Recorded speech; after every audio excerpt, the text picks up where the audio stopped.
tardes, ¿qué tal? ¿Para allá? Es para que escuches bien, que vos escuches bien. Bueno, ahí.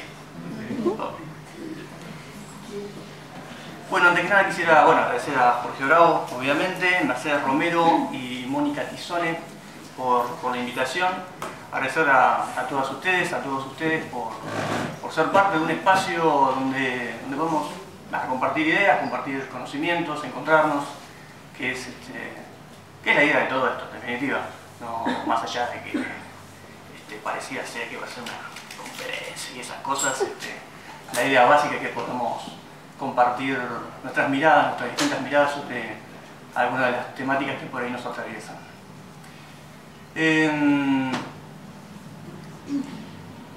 La idea es hablar sobre un filósofo argentino-mexicano que se llama Enrique Dussel. Digo argentino-mexicano porque nació en Argentina, en La Paz, Mendoza, pero desde la década de 70 vive en México y ya es casi es más mexicano que argentino, por decirlo de alguna forma.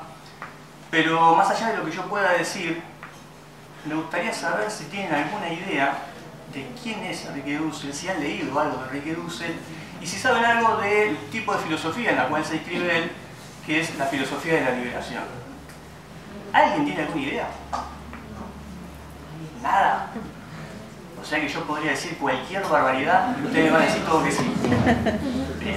Pero habla de la descolonización mental. Muy bien, ese es uno de los temas, sí. El ejemplo el que yo retuve es el descubrimiento de América como paradigmático sobre la necesidad de descolonizar las mentes dentro de la educación. Eso. Dando el ejemplo de que en realidad en América Latina ya había gente, no había a quien descubrir porque ya ellos se habían descubierto, lo mismo, ¿no? Y esa es la mirada eurocéntrica que nosotros tenemos acerca de nuestra historia. Desde Europa nos miramos a nosotros mismos. ¿Te referís al libro 1492? ¿El descubrimiento del otro? Sí, el 12 de octubre de 1492. Del libro, me El libro no lo leí. Lo vi en una conferencia de prensa. Bien, bien. Sí, ese es uno de los grandes temas que trabaja Enrique Dussel. Antes de hablar de Enrique Dussel, concretamente, como dije recién, la filosofía de Enrique Dussel se inscribe dentro de lo que se conoce con el nombre de filosofía de la liberación. Así que me parece que por ahí lo más conveniente es tirar algunas ideas generales de lo que es la filosofía de la liberación y luego concentrarnos un poco más en la filosofía de Enrique Dussel. Bueno, juro que en mi computadora se veía bien el Power, así que confíen en eso.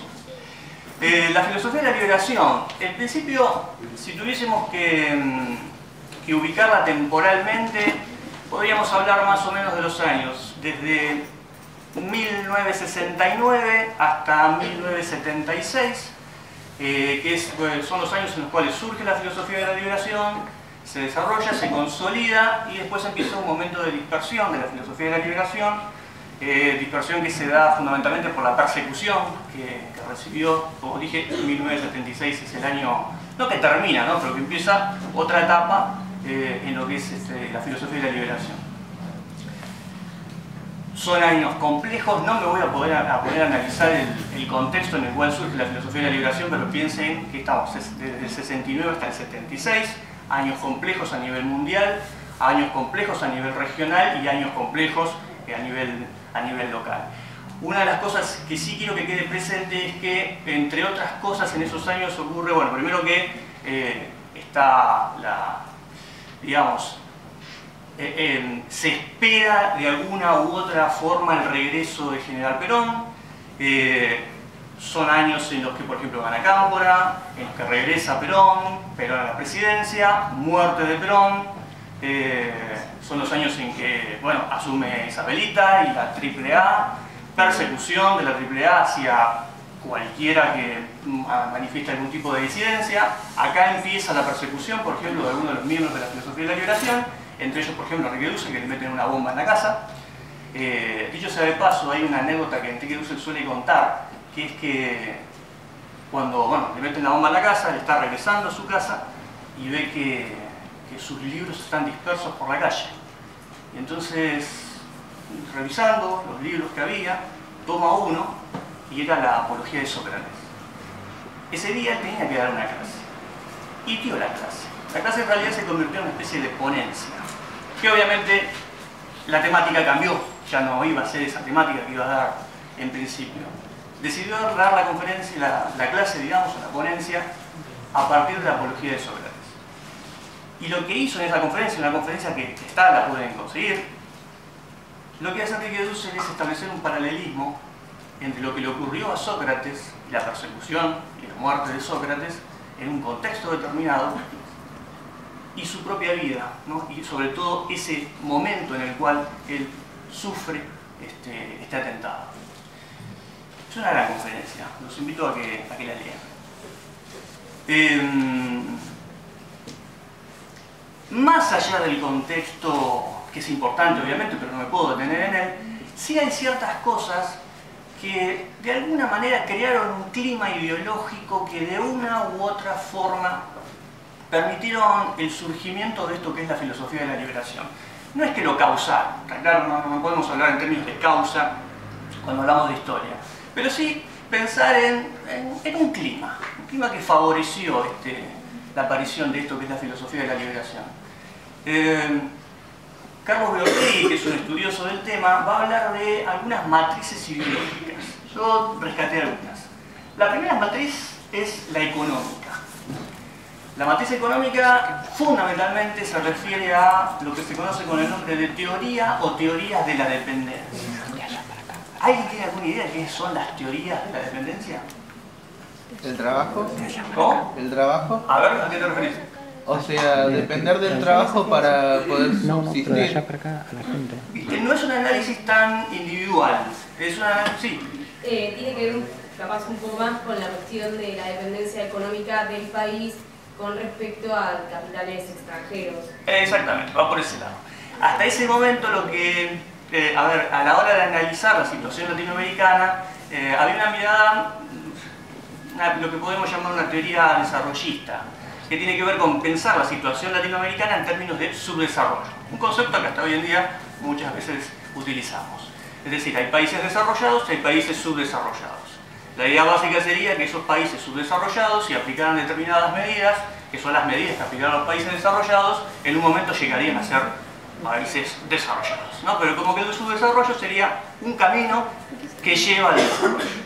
Bueno, la teoría o las teorías de la dependencia es una cuestión quizás menor para este momento, pero digo teorías de la dependencia y no teoría de la dependencia porque en realidad no existe una teoría. No es que hay una especie de doctrina donde hay un grupo de economistas que piensan todo lo mismo o algo así. No, no es lo mismo, qué sé yo, Cardoso que Teotonio dos Santos. Son enfoques totalmente distintos, pero que piensan la situación en términos de dependencia con todas las diferencias que pueden haber entre cada uno de ellos. No vamos a entrar en ese debate. Lo que sí quiero que quede claro es que las teorías de la dependencia apuntan hacia lo que dijo la compañera. Las teorías de la dependencia van a desplazar el eje de lo que es desarrollo, subdesarrollo, para pensarlo en términos de dependencia y liberación. Los países subdesarrollados no son subdesarrollados porque están en vías de desarrollo, no. Los países subdesarrollados son tales porque dependen de otras economías que son las economías centrales. En términos simples, un país es rico porque hay otro que es pobre. No es que el país pobre está en camino de enriquecerse, no. Este es rico porque el otro es pobre. ¿Sí? La otra matriz es la pedagógica, algo que nos es mucho más familiar. Concretamente es más que nada la pedagogía de Paulo Freire. Sobre él vamos a hablar un poquito, pero supongo que Paulo Freire conocen algo más. Si decimos Freire, ¿qué estamos diciendo más o menos? Pedagogía del oprimido, ¿qué más?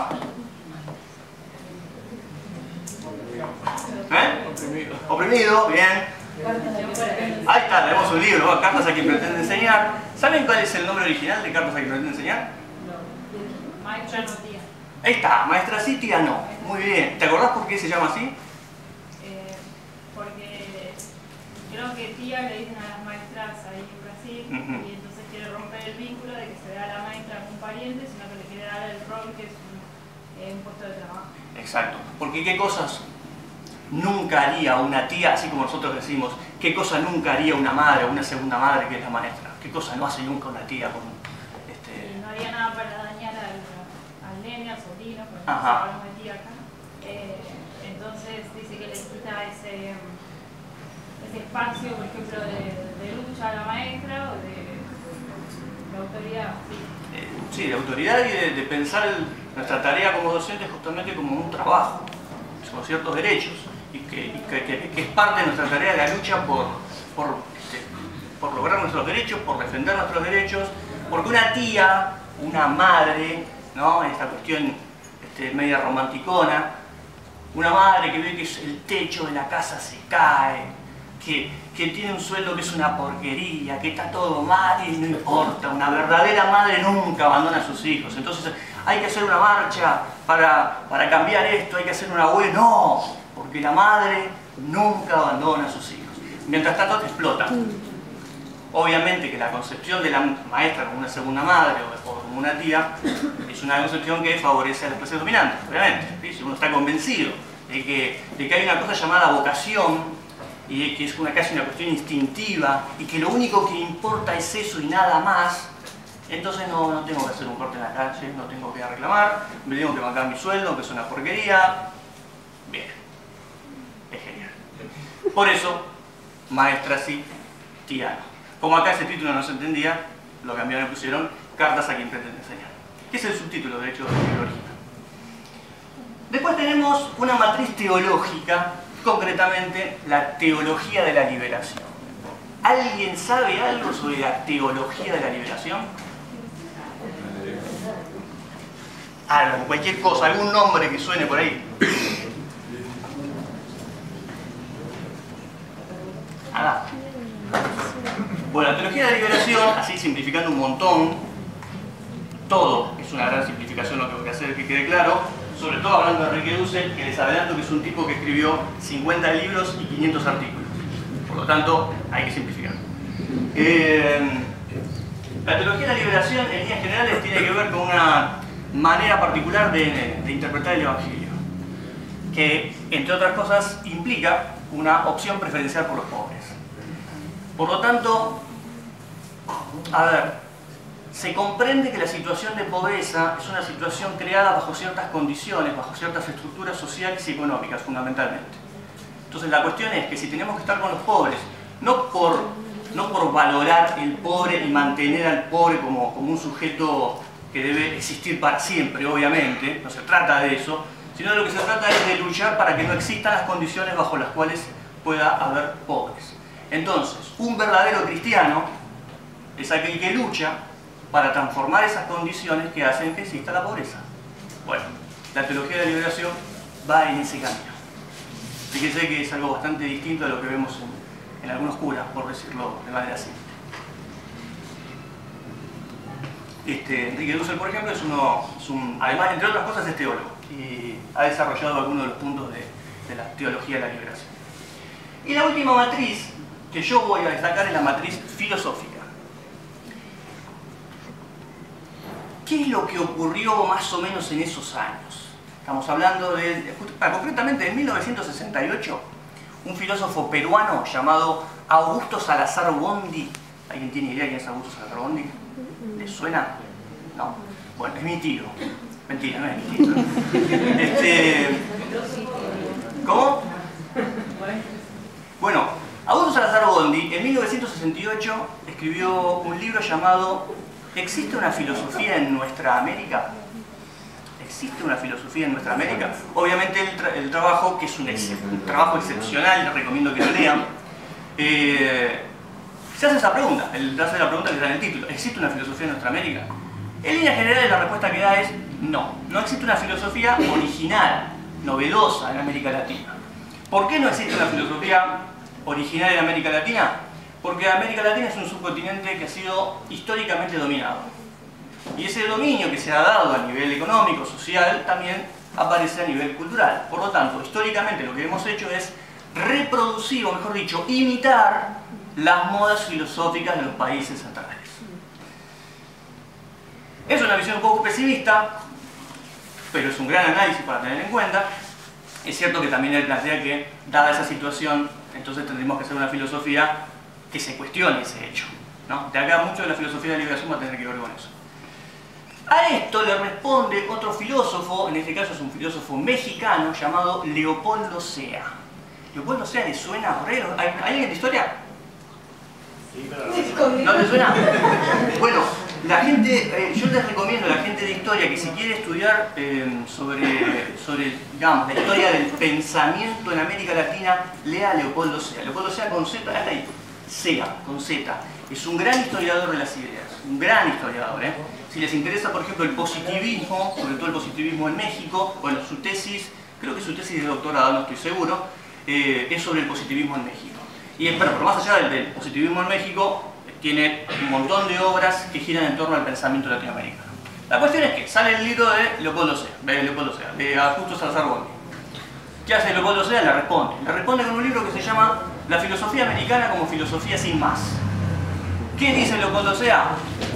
No es tan así. En realidad, si bien es verdad que América Latina ha intentado en general copiar la filosofía europea, lo cierto es que nunca le ha salido la copia de manera exacta. O sea, ha habido positivismo en Europa y nosotros tuvimos nuestros positivistas. Ha habido romanticismo en Europa y nosotros tuvimos nuestros románticos. Ahora, los románticos, los positivistas, los espiritualistas, etc., nuestros no son como los otros. Hay algo, de alguna manera nos queremos copiar y no nos salió. Bueno, en ese fracaso, en ese intento de copiarnos, dice Leopoldo Sea, ahí tenemos que buscar nuestra originalidad. No sé si me convence lo que dice Leopoldo Sea, pero bueno, es lo que dice Leopoldo Sea. La cuestión es que será todo un debate que va a seguir, incluso va a seguir acá en Argentina, más o menos hasta el año 74, que es cuando se muere, creo que es en el 74 donde se muere Salazar Bondy, se muere muy joven, y obviamente Leopoldo Sea, por una cuestión de respeto, no quiere seguir tratando de refutar a alguien que está muerto, no tiene mucho sentido, aparte, bueno, es una falta de respeto, efectivo. Es como discutir con alguien cuando ya se fue, y te fuiste. Bien, estas son algunas de las matrices ideológicas que va a permitir el surgimiento de lo que es la filosofía de la liberación. ¿Hasta acá estamos bien? ¿Bien? Bueno, filosofía de la liberación. A veces se habla de la filosofía de la liberación como si fuese una especie de todo homogéneo. No, la filosofía de la liberación, es como si fuese un grupo de gente que piensan todos iguales y están en todos lados juntos como muchachos de barrio y van por todos lados. No, pues no es eso. La filosofía de la liberación no es eso. Así que pensarlo como grupo no es del todo exacto. Pero claro, a veces caemos en la otra postura y es creer que, a ver, solamente remarcamos aquellos elementos que dispersan al grupo. Entonces marcamos las diferencias internas. Bueno, yo creo que habría que pensar en la cuestión en términos de tensiones, ¿no? Hay cosas en común y también hay diferencias internas, ¿sí? En principio, vamos con la cuestión que tiende a la dispersión, por decirlo de alguna manera. Bueno, hay distintos filósofos que se han encargado por ahí de clasificar a los filósofos de la liberación. Para simplificar las cosas voy a hablar de la filosofía de la liberación como un movimiento filosófico, ¿no? Una categoría que no sé si explica algo, pero bueno, para decirlo de alguna manera, ¿no? Es como cuando hablamos del peronismo, decimos que es un movimiento, ¿y qué quiere decir eso? No sé qué quiere decir. Pero bueno, si decimos que es un partido, ¿cierto? Ya siempre nos quedamos cortos, así que digamos movimiento y listo. Movimiento filosófico. Un clásico, uno de los primeros filósofos, no el primero, pero uno de los filósofos que en principio intentó clasificar a los distintos grupos que hay dentro de la filosofía de la liberación fue un filósofo argentino que vive en México y que fue parte de la filosofía de la liberación, que es Horacio Ceruti. Horacio Ceruti en los años 70 escribió su tesis de doctorado, muy alentada por el propio Leopoldo Sea. Ese texto fue publicado como libro y lo pueden conseguir estoy tentado a decir, lo pueden conseguir en cualquier lado. No sé si se puede conseguir en cualquier lado. Si lo googlean, sí lo van a encontrar. Y si lo quieren comprar, va a estar más complicado porque es un libro caro. Pero es un clásico para poder entender algunas cosas dentro de lo que es la filosofía de la liberación. El libro se llama La filosofía de la liberación latinoamericana. En ese texto, Horacio va a establecer una especie de clasificación de los distintos grupos dentro de la filosofía. Entonces va a decir, por ejemplo, que podemos encontrar por ejemplo, un grupo que es más bien populista. Recuerden que estamos hablando de estos años, estamos a la espera de Perón, el regreso de Perón, ¿no? Es un grupo que está más vinculado con el populismo, dice él, y otro grupo que es más bien crítico del populismo. Ese es un criterio. Otro criterio tiene que ver con qué hacemos con Marx. Porque bien, estamos acá, somos todos revolucionarios, queremos cambiar las cosas, tenemos a Marx. Marx, pensador europeo. ¿Qué hacemos con Marx? Y ahí también hay otra división. Algunos van a valorar a Marx por los aportes teóricos que puede llegar a hacer, mientras que otros van a decir, tengamos más cuidado, no sé si es bueno pensar desde la categoría de Marx, porque la realidad europea no es la realidad latinoamericana, entonces ahí se va a dar toda una especie de tensiones.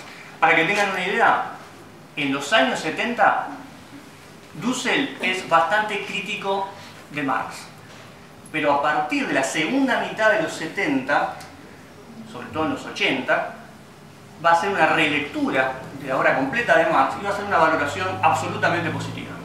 De hecho, lo va a incorporar a su propia filosofía. En definitiva, ¿tenemos elementos para pensar que es un grupo disperso o un movimiento disperso? Sí, hay elementos. Ahora, más allá de las cosas que separan al grupo, también hay ciertas cuestiones que lo unifican. A grupos, movimientos, lo que sea. Una de las cosas tiene que ver con la conciencia de que toda filosofía es una filosofía encarnada, de que toda filosofía es una filosofía en situación. ¿Qué les parece que significa eso? ¿Del momento? ¿Cómo? ¿Del momento? ¿Del momento? A ver, ¿por qué? No, como así de situación, como que se hace filosofía de acuerdo a la actualidad. A la actualidad, más o menos. Al contexto. Ajá. ¿Qué más? ¿Qué les parece? Hacer filosofía en situación. ¿Qué significa eso? Considerándose parte del proceso también. Considerándose parte del proceso.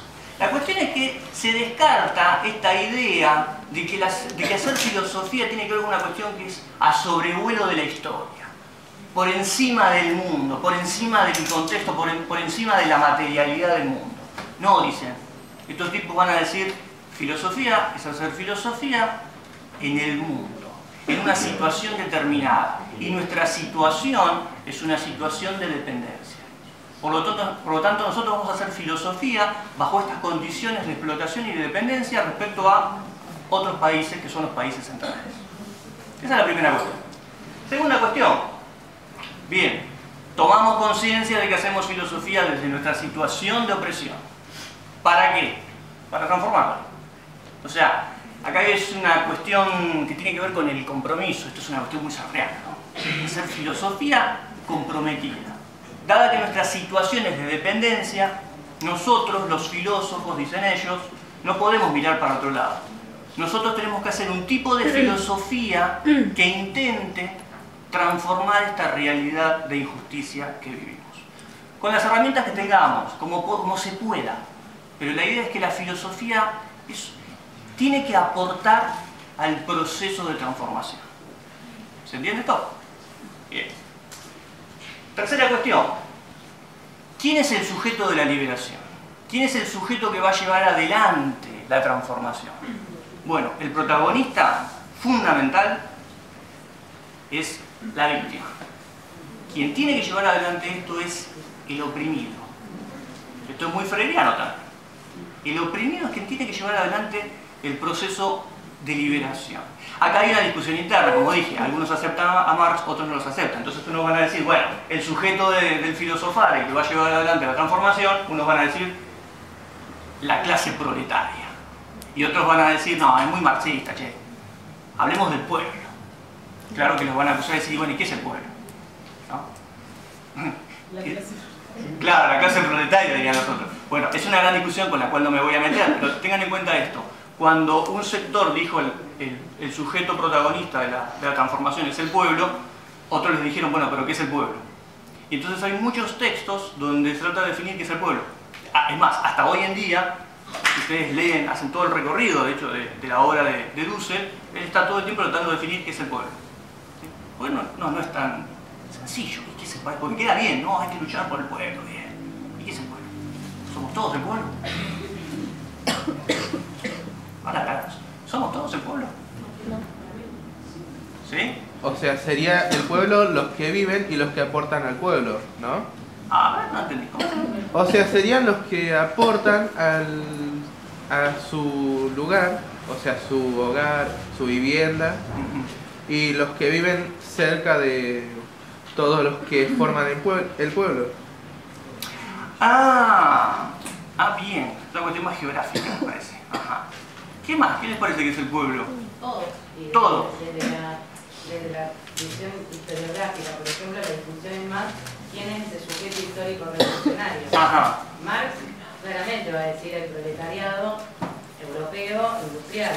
Y ahí se va a dar la discusión en América Latina de Perón va a decir es una alianza multiclasista. Entonces el pueblo va a ser todo aquel que pretenda un desarrollo, llegar al progreso, también en términos capitalistas, ¿no? Lograr el progreso y el bienestar social, ¿no? En ese sentido, en el pueblo entraría incluso esa inexistencia de burguesía, pero por ejemplo entraría en el pensamiento, al menos peronista, en esa alianza multiclasista. Fidel también va a hablar de alianza multiclasista pensando en el campesinado. Entonces también creo que el pueblo es el sector explotado. De cualquier forma, el sector... Lo que pasa también que está esa clase media que no sabemos dónde ubicarla, que no deja de ser explotada. Yo tendería a decir que es los sectores vulnerables y explotados. Bien. Por lo tanto, no todos seríamos el pueblo. No. Bien. Bueno, no importa, no vamos a entrar ahí, pero es un gran tema. No, pero buenísimo. Bien. Está buenísimo, digo yo. Gracias. Bueno. Sí, es un tema. Cuando voy a Cobrich, sí, ese tema lo planteo siempre, no saben el éxito que tengo.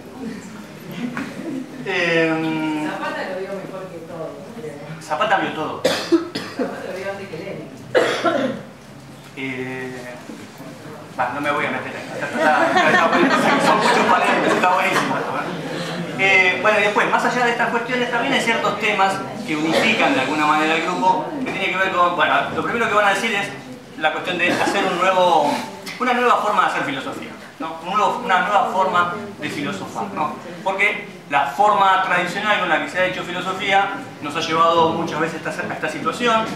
La filosofía muchas veces ha sido una forma de legitimar el orden de cosas, una forma de mantener a los sectores oprimidos en su situación de opresión. Entonces, la cuestión es que tenemos que pensar en otra forma de hacer filosofía.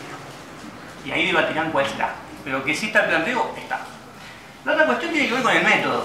¿Cuál es el método de la filosofía? ¿No? ¿La dialéctica? ¿No? ¿La dialéctica de Marx o de Hegel o la que quieran ustedes? Y no, pero son pensadores europeos. ¿Tenemos que descartar todo lo europeo o podemos tomar algunas cosas? No, tenemos que inventar otro método. Bueno, también es otro gran tema que van a debatir estos muchachos. Y la otra cuestión tiene que ver con qué hacemos con la historia de las ideas latinoamericanas. Porque si América Latina ha sido históricamente un subcontinente explotado, dominado y por lo tanto alienado, la cuestión es, ¿qué hacemos con el saber, las ideas que ha tenido América Latina a lo largo de la historia? ¿Tenemos que rechazarlo porque es un conocimiento falso? ¿Tenemos que rescatar algunas cosas? En fin, es un debate. Pero es otro de los temas que va a estar presente dentro de este movimiento. ¿Hasta acá estamos? ¿Sí? ¿Preguntas? ¿Insultos? ¿No? ¿No? Bien, vamos con Enrique Dussel. Como dije, hablar de Enrique Dussel significa tener que reducir un montón de cosas. Es un pensamiento bastante complejo, su obra es bastante compleja por varios sentidos. Primero por lo que dije, es monstruosa la obra, es enorme. ¿Sí? Yo hace años que me dedico a leerlo. Enrique Dussel es un sujeto que está vivo, nació en 1934, está grande, pero sigue publicando. ¿Sí? Yo me dedico años hace que leo a Dussel y voy por la década del 80, más o menos. ¿Sí? Lectura seria, ¿no? Después sí lo he leído, claro, esas lecturas de colectivo que uno tiene, no siempre tiene una lectura de colectivo, textos que por ahí o no quiere hacer un análisis demasiado profundo o agarra textos que no les parece profundo. Bueno, tengo una lectura de colectivo de todo lo demás. Y no sé cuándo voy a terminar, y encima de otro sigue publicando, ¿no? Así que por un lado tenemos ese problemita. Por otro lado tenemos el problema de que Dussel, si bien tiene una obra monstruosa, no solo porque publica, sino porque además da clases, se publican esas clases, se da muchísimas conferencias, es un montón el material que hay. Si quieren buscar material sobre Enrique Dussel, bueno, él tiene un sitio que se llama Enrique Dussel. Enrique Dussel, lo googlean y van a encontrar ahí todo, o mucho, no van a encontrar todo, pero van a encontrar casi todo. Van a encontrar su obra y también van a encontrar textos que hablan sobre él, ¿sí? Es muy recomendable el sitio ese.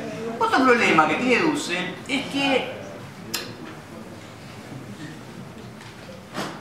no quiero decir que se plagie a sí mismo, pero se plagia a sí mismo. Lo cual está bien, porque en definitiva no es que está afanando a otros. Pero bueno, por ejemplo, hay capítulos de muchos libros que son por ahí ponencias de otras partes, de que habrá dado en algún lugar. Hay artículos que son capítulos de libros. Hay libros que son parte de otros libros más grandes, ¿sí? Hay libros que son compilaciones, más o menos está bien, digamos, pero hay partes del libro muy interesantes. Uno está leyendo, ¿no? Y en un momento dice, esto ya lo leí. Y claro, lo leí, por ahí lo leí 3 o 4 veces. Porque pasa eso. Dussel suele tomar de manera textual muchas de las cosas que dijo en otras partes. Esto lo hace mucha gente, aclaremos, ¿sí? No vamos a profundizar, pero es muy común en el ámbito académico autoafanarse. También es muy común o hacer referencia. ¿Cómo? Hacer referencia. Bueno, hacer referencia está perfecto, sí. Bueno, otro tema que nos vamos a tocar. También su pensamiento es bastante complejo, más allá de si publicó mucho o no, es complejo, digamos. Personalmente no me gusta mucho cómo escribe, no es que escribe mal, no, pero no tiene una prosa, no es no es Galeano. Sí, no es Galeano. Tampoco es un desastre, por la duda. Igual son todas opiniones mías, así que tómenlo como lo que es una opinión mía, nada más.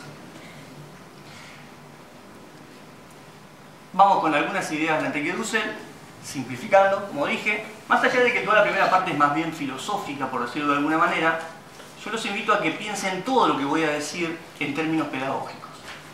Quiero decir, mucho de lo que Dussel plantea puede ser tomado para nuestra propia reflexión en el campo educativo. Más allá, obviamente, de que él tiene una parte que se llama pedagógica, la pedagógica, que por ahí es la relación con la educación es mucho más directa. Primera cuestión. Si se aburren, por favor, me tiran una silla, ¿sí? No, lo están pensando. Bien. Pero igual, ¿hasta acá estamos más o menos bien? ¿Sí? Ok. Primera cuestión. Para Dussel, todos los seres humanos somos, estamos más allá de las estructuras bajo las cuales podemos comprendernos. Todos somos mucho más que aquellas categorías desde las cuales tratamos de aprehender al otro. Y dije otro a propósito, porque Dussel va a hablar mucho del otro. Es una categoría que va a tomar otro, y exterioridad son conceptos que va a tomar de un filósofo llamado Levinas. Pero ya que entramos en tema, lo pregunto. ¿Qué es el otro? ¿El otro, la otra? ¿Qué es? Lo que uno piensa que es. Lo que uno piensa que es. ¿Por qué? Porque uno define al otro. Uno define al otro. Ajá. Bien. ¿Qué más? ¿Qué es el otro? Es todo lo que no soy. Es todo lo que no soy. Bien. ¿Qué más? El que te comprende pero a la vez no. El que te comprende para eso. Bien. El que te comprende pero a la vez no. Bien. ¿Qué más?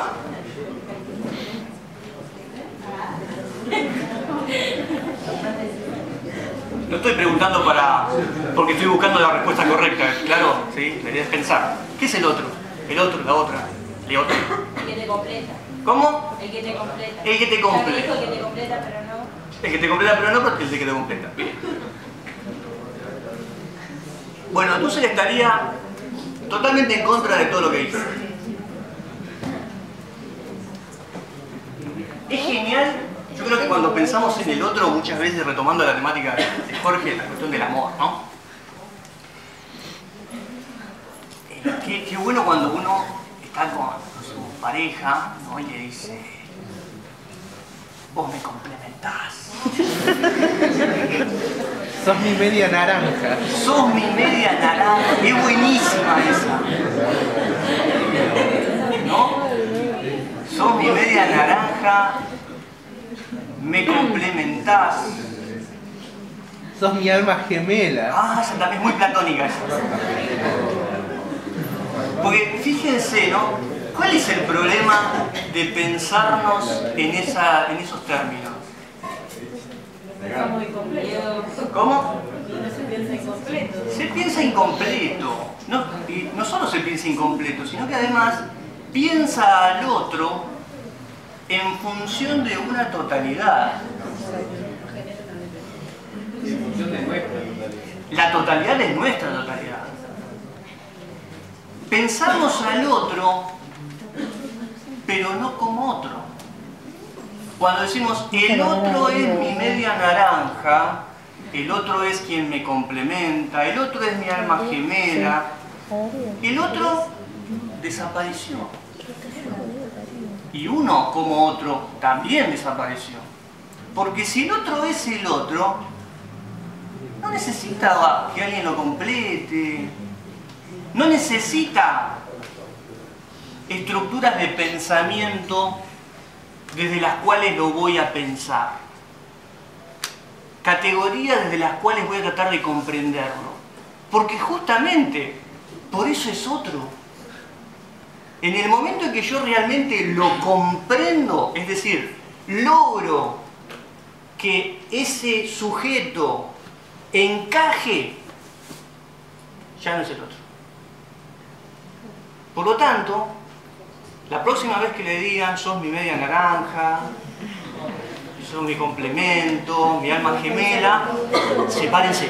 Se divorcian, ya está ahí. Y si pueden, insulten también, que está bien. Vamos al acto de rebeldía. ¿Sí? Pero es genial porque cuando uno dice esas cosas, o cuando a uno le dicen esas cosas, se siente bien. Claro, soy tu complemento, soy tu media naranja. Oh, aparte qué asco, ¿no? O sea, te dejo y te cagué. Sí, sos mi media naranja que... chorreando jugo, ¿no? Las moscas, ¿no? Es como que no está bueno, pero no importa.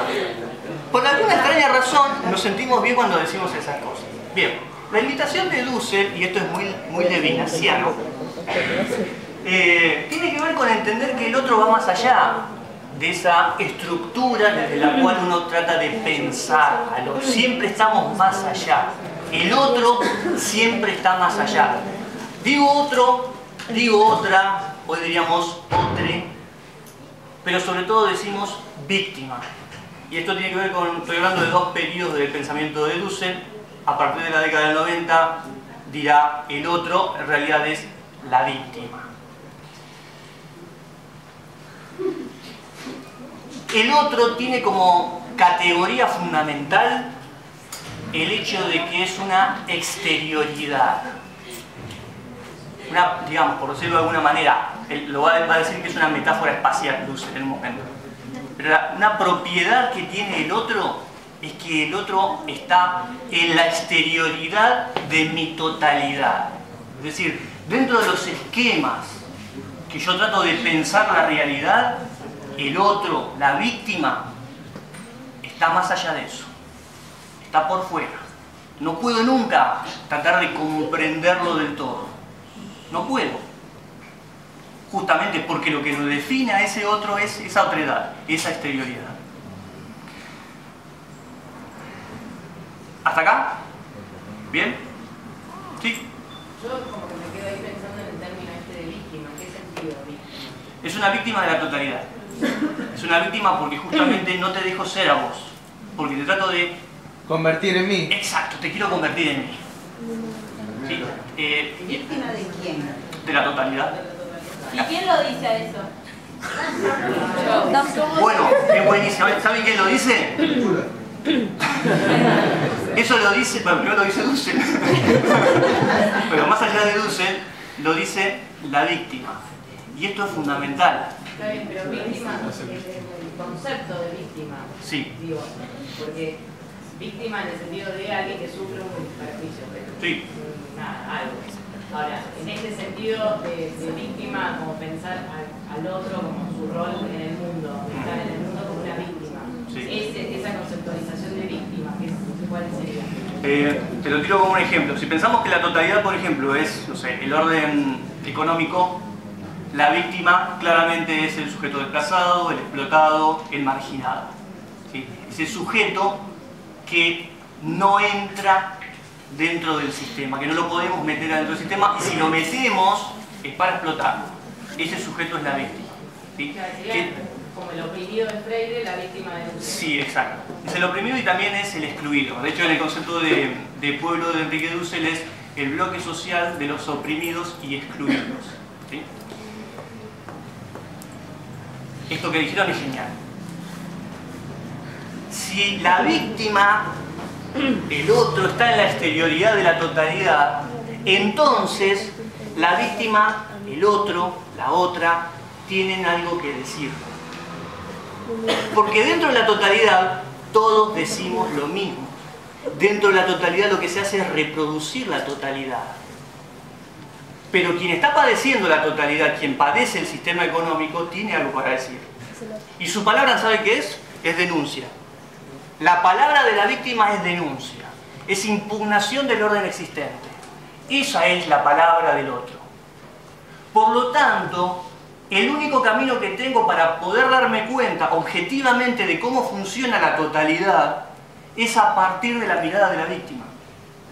Desde la mirada de la víctima y desde la voz de la víctima hay un saber sobre la totalidad que me permite impugnar el orden existente. Ahora lo que hay que saber es escuchar. ¿Y qué es escuchar? ¿Qué es escuchar? No hay un significado. ¿Quién dijo eso? Acá abajo, ahí tengo una mano. Bien. ¿No hay un significado? ¿Por qué? Porque para nada hay un significado. Bien, intentemos. Coincido que hay muchos significantes vacíos, sí, estamos de acuerdo. Pero juguemos, tratemos de construir. Si no lo hay, inventémoslo. ¿Qué es? ¿Qué entendemos que es escuchar? ¿Cómo? ¿Qué significa prestar atención? A ver, estamos en clase, ¿no? Estamos en clase y estás así. ¿Estás prestando atención? Están todos calladitos, eso es genial, ¿no? Uno como docente lo vive esto, ¿no? Todos calladitos, así, mirándote. ¡Wow! ¿Cómo me prestan atención? No estás prestando atención. Y tampoco lo estás escuchando. Ah, eso es genial. Porque, a ver, Cuando lo comprende, digamos. Bien, hay un proceso de comprensión. Perfecto. ¿Qué más? Cuando lo ves, cuando lo entendés. Ajá. Cuando no te distraes. Cuando te involucras. Te involucras. ¿Qué dijiste vos? Cuando no te distraes. Cuando no te distraes, cuando te involucras. En construcción. ¡Wow! Ese concepto sirve para todo. Bien. ¿Por qué? ¿Por qué de construcción? Porque muchas veces para poder escuchar lo que te dice otra persona tenés que dejar el prejuicio de lado. Como un Bien. ejemplo. Eso es genial. Porque, a ver, cuando la víctima lanza su grito,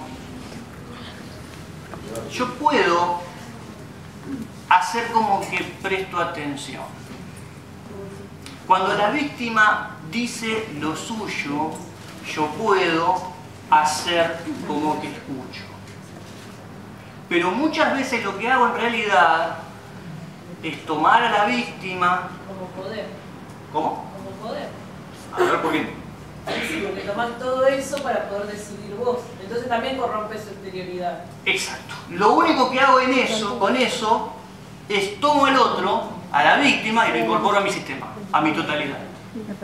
Y parece que escucho. Es más, quizás ese sujeto hasta crea que es escuchado. O quizás hasta uno mismo está creyendo que está escuchando, porque ya está tan corrompido que no distingue. Exactamente. Porque además, no está bueno que alguien venga y se te enfrente de forma tal que te obliga a deconstruirte, digamos. No está bueno que venga alguien con su grito de dolor, con su voz novedosa, porque es la voz desde fuera de mi totalidad. No está bueno que alguien me obligue y me interpele para que yo vea sobre mi totalidad, sobre todos mis prejuicios, sobre todas mis ideas preconcebidas. No está bueno que me obliguen a pensar todo de vuelta. Pero no te obliga, creo yo. ¿Por qué no? Si yo lo estoy escuchando. Vos lo estás escuchando, pero depende de vos si vos lo haces o no lo haces. Pero si no lo haces, no estarías escuchando. Exactamente. Si yo estoy en clase, ¿no? Y le pido que me evalúen.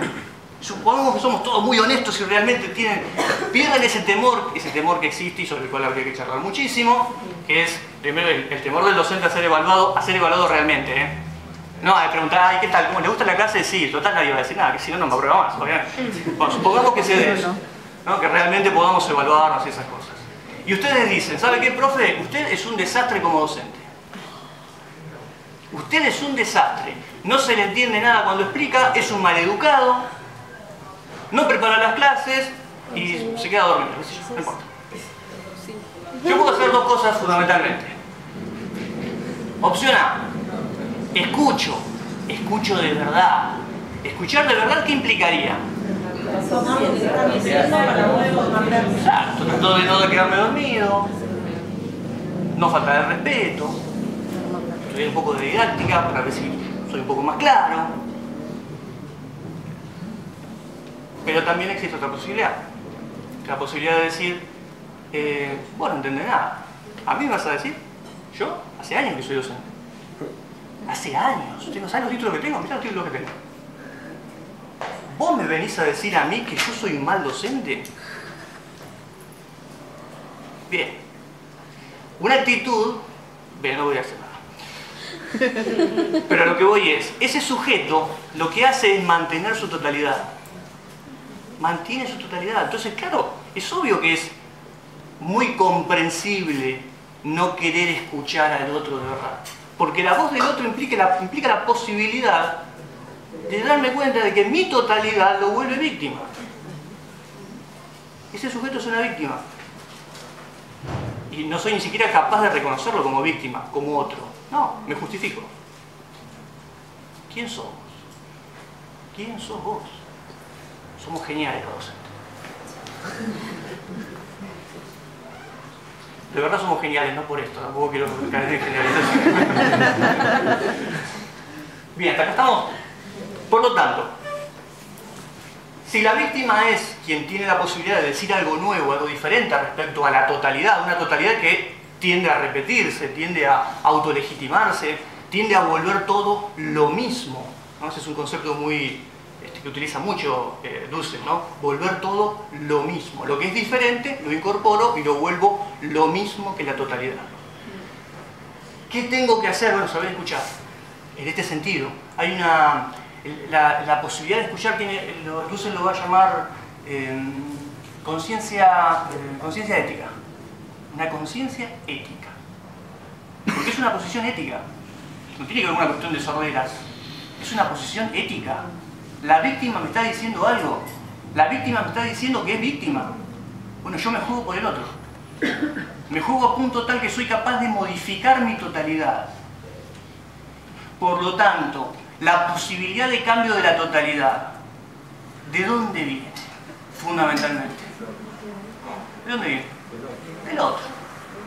La posibilidad real de criticar a la totalidad, de objetivar a la totalidad, de juzgar a la totalidad y por lo tanto de transformar a la totalidad, viene del otro, viene de la víctima.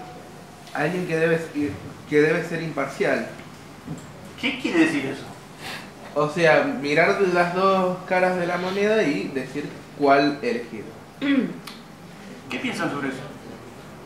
No, porque el otro ve solo una... No hay imparcialidad. Claro. A ver, ¿quién dijo eso? Otra vez la mano.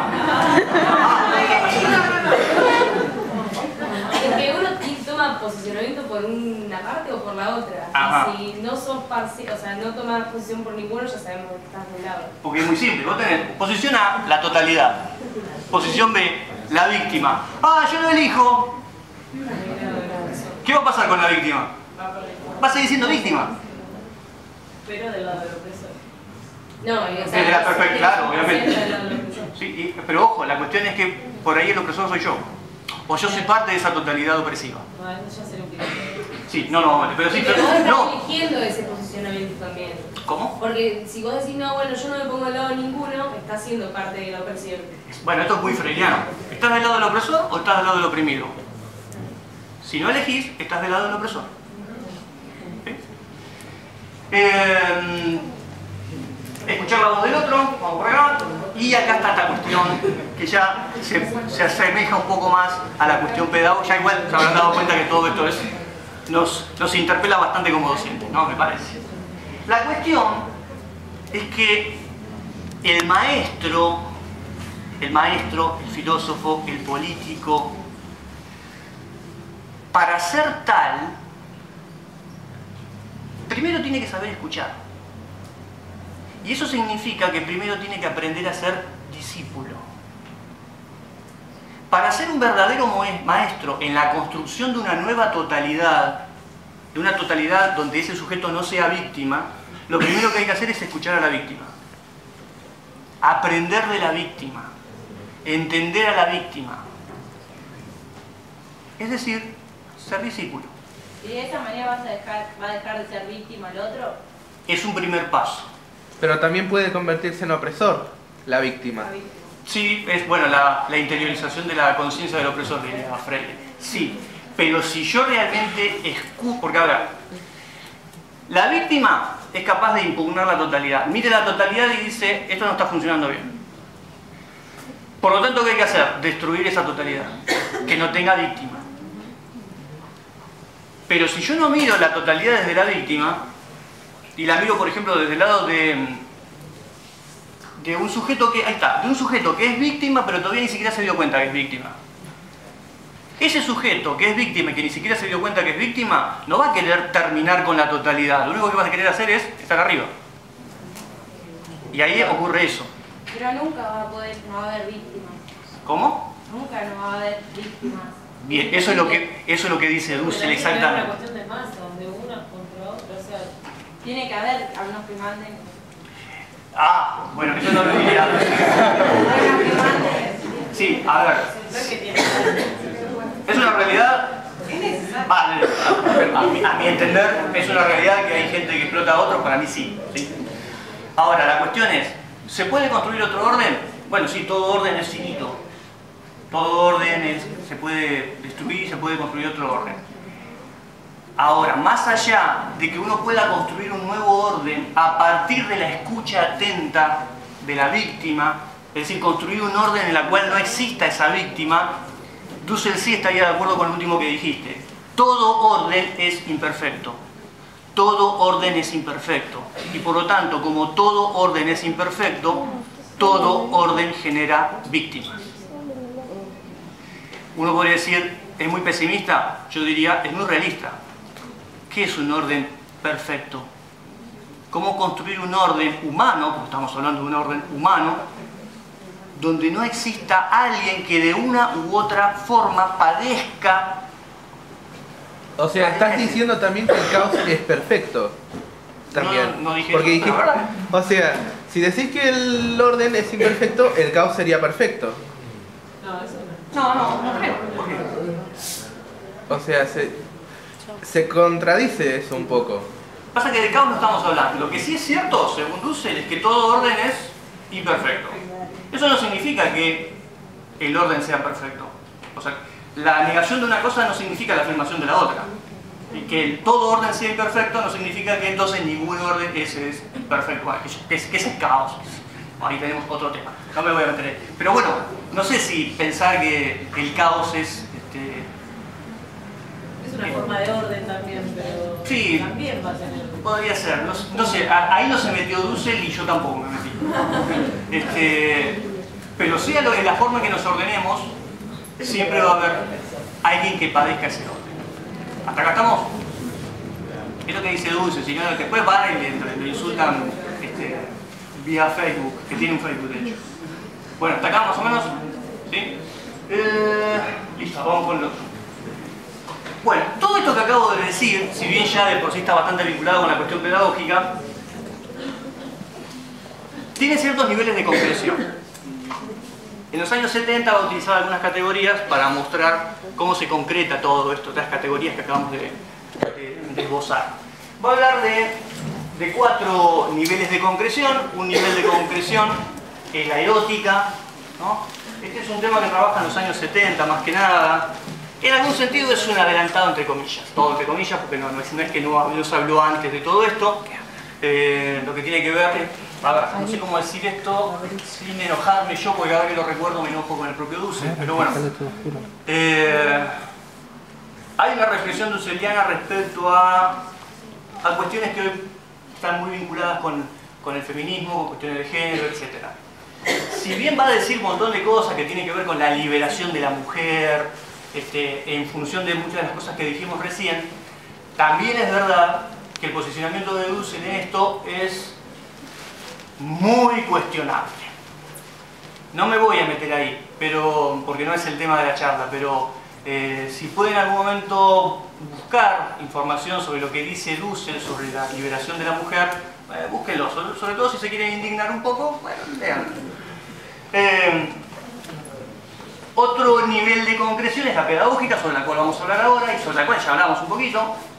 La política, que es la relación, la llaman la relación de hermano-hermano, y la arqueológica, que es la relación del ser humano con el infinito, con Dios, etc. Acá también dice algunas cosas bastante cuestionables. No es el tema de la charla, no nos meteremos ahí, a menos que quieran en otro momento, pero no ahora porque no quiero aburrirlos demasiado. Vamos con la cuestión pedagógica. Bien. Dussel no conoció a Freire. Obviamente que lo leyó. Quiero decir, no estuvo personalmente con Freire. Pero Dussel va a decir que de alguna manera su filosofía termina siendo una reflexión que claramente sirve como sustento filosófico de algo a lo cual él adhiere, que es la pedagogía freiriana. Él va a hablar de 2 proyectos pedagógicos, digamos. Uno es un proyecto de la dominación y el otro es un proyecto de la liberación. ¿Qué sería el proyecto de la dominación? ¿Con qué tiene que ver el proyecto de la dominación? Bueno, en líneas generales tiene que ver con un proyecto que tiende a la reproducción de la totalidad, que tiende a volver al otro lo mismo, que tiende a incorporar al otro dentro de la totalidad, para seguir legitimando la totalidad, para seguir reproduciendo la totalidad. Es decir, es un proyecto de anulación del otro. Y es un proyecto impuesto, es un proyecto en principio funcional a los intereses de los países centrales, por lo tanto funcional a los intereses de las clases dominantes, y es un proyecto que va en contra de los saberes populares, por decirlo de alguna manera. También tenemos un proyecto pedagógico que puede ser liberador, es un proyecto a futuro y que apuesta por el otro, que apuesta por la exterioridad del otro, que apuesta por la víctima. Ahora bien, retomando lo que dijimos al principio, la cuestión es que desde dentro de la totalidad y por sí mismo no podemos expresar la voz del otro. Desde dentro, así, si intentáramos nosotros, sin escuchar a la víctima, tratar de entender o tratar de representar de alguna manera la voz de la víctima, en realidad nunca lo lograríamos. Porque la única forma de comprender la totalidad es desde afuera. La única forma de comprender el sistema opresivo es desde el lugar de quien padece esta totalidad. Por lo tanto, la única forma de lograr un proyecto verdaderamente liberador, un proyecto pedagógico verdaderamente liberador, tiene que ver con escuchar al otro. Volvernos maestros, pero para volvernos maestros de ese proceso de liberación, primero tenemos que ser, como dije antes, discípulos. Y en un trato con ese otro, donde lo primero que vamos a hacer es callar, porque el punto de partida para escuchar al otro es callarnos la boca. Ya dijimos mucho, porque lo que tenemos para decir desde la totalidad simplemente es la legitimidad de la totalidad. Así que si queremos jugarnos por el otro, lo primero es callarnos y escuchar. Y en el trato diario, en la militancia con el otro, en la militancia con la víctima, ahí empezaré realmente a comprender un poco más de qué se trata esto. Empezaré a entender cuáles son los verdaderos intereses de ese otro, de esa víctima. Y en ese trato diario, en esa militancia con el otro que padece a la totalidad, recién ahí yo puedo empezar a esbozar un discurso que desde mi lugar quizás sea un discurso crítico, quizás sea un discurso que permita comprender la realidad junto con la víctima desde una posición que por ahí la víctima no tiene. La tarea del filósofo. ¿Cuál es la tarea del filósofo? ¿Cuál es la tarea del maestro en esa construcción de una nueva totalidad? Bueno, claro que tiene mucho para aportar. Tiene sus conocimientos, ha estudiado, tiene sus categorías para poder comprender la realidad, todo lo que vos quieras. Pero no está en el lugar de la víctima. Entonces, primero callate la boca y entendé la víctima. Y desde ahí aportá lo tuyo. Pero es un proceso donde primero vos vas a ser discípulo. Después te convertirás en maestro. Pero primero sos discípulo de ese maestro que es el pueblo. Porque acá está otra cuestión. El pueblo es el protagonista de las reuniones. ¿Cómo? Como que se personifica el pueblo. Sí. Hay todo un proceso del cual es parte el maestro. Bueno, en el discurso político se muestra muy claramente la personificación del pueblo. Ajá. Como el pueblo como objeto, digamos. No como un colectivo ni siquiera. Ah, bien, ahí está. Ahí cuando no se está escuchando al pueblo. ¿Sí? Cuando yo creo que interpreto al pueblo y hablo por el pueblo, pero nunca me detuve a escuchar al pueblo. No, es que ni siquiera sabes qué es el pueblo. Además, tampoco me hice la pregunta qué es el pueblo, que es la pregunta que nos hicimos acá. Pero bueno, sí. Ahora bien, en este proceso de diálogo del maestro con la víctima, del maestro con el otro, hay que evitar dos cosas, dice Dussel. Por un lado, creer que el papel del intelectual, del maestro, es el papel de la vanguardia que la tiene clara, que conoce las leyes de la historia y que le va a decir al pueblo cómo liberarse. Es una tentación que hay que evitar. Lo otro que hay que evitar, dice Dussel, es creer que el pueblo por sí mismo puede todo. De que dejarlo al pueblo, que haga, que él va a encontrar el camino.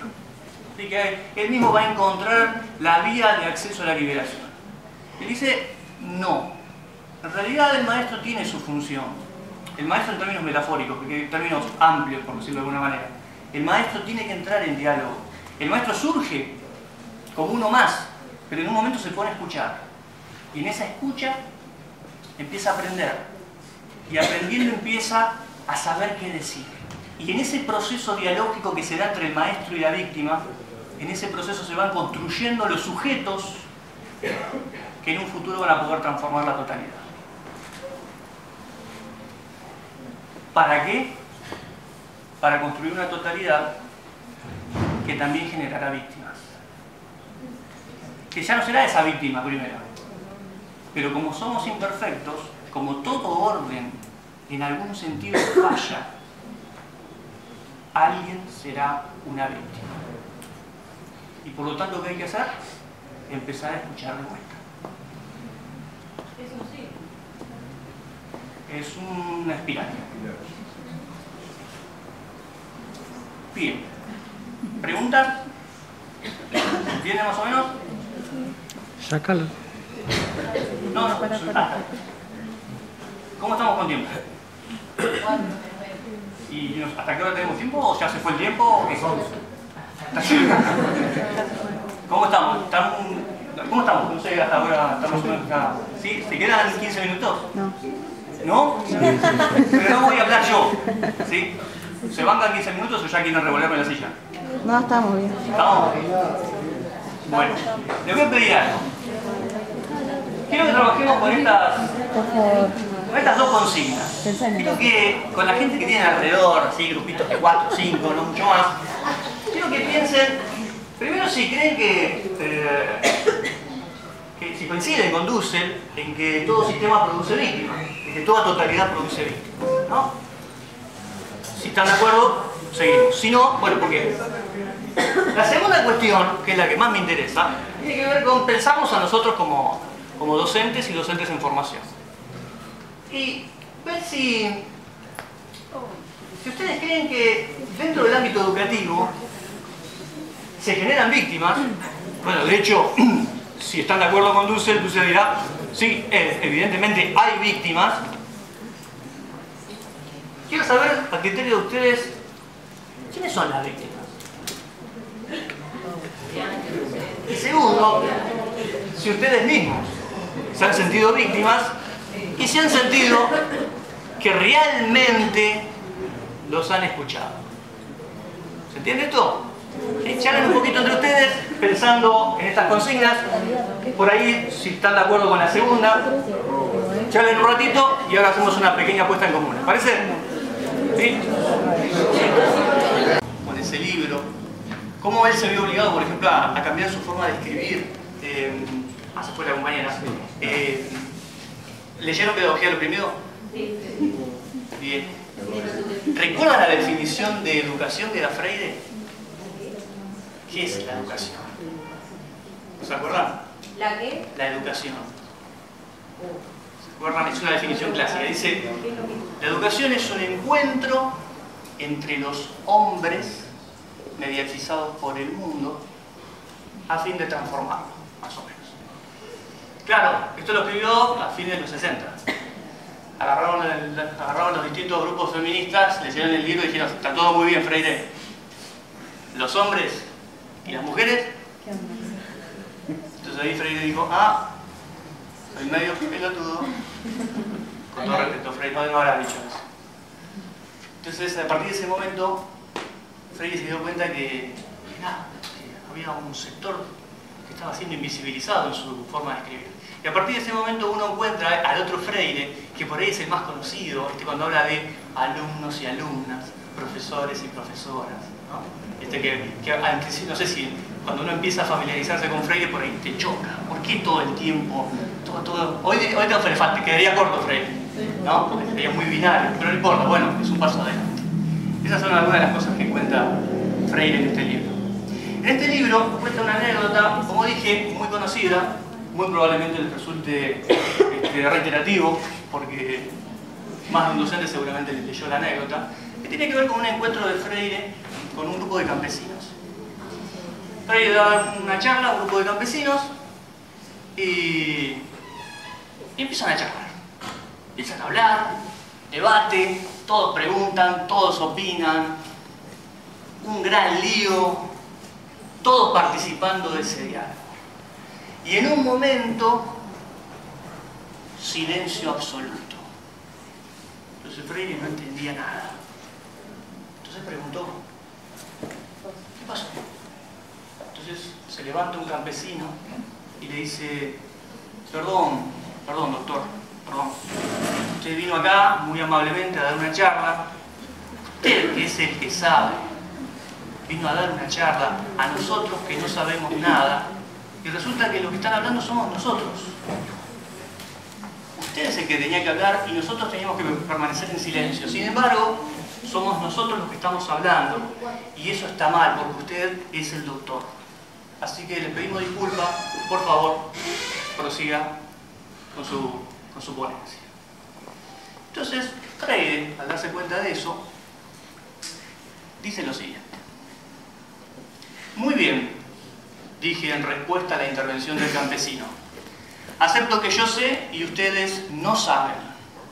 De cualquier manera, quisiera proponerles un juego que, para que funcione bien, exige de nosotros lealtad absoluta. Voy a dividir el pizarrón en dos partes y en ellas iré registrando, de mi lado y del lado de ustedes, los goles que meteremos.